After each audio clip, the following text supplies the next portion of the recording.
তোমাদের বাড়িতে কালকে রান্না হয়েছে না, আজকে তো পান্তা, তাই আমরা খেতে চলে এসেছি।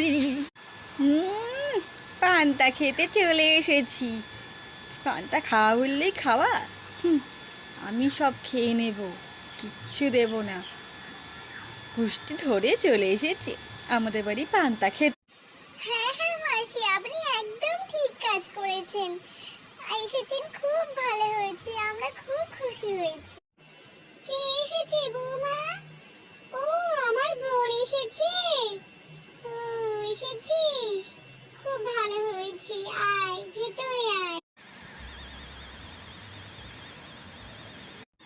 খা খা, ভালো করে খা, এটা আমার দিদির বাড়ির রান্না, খুব ভালো হয়, খা খা। এদের ভিডিও করো।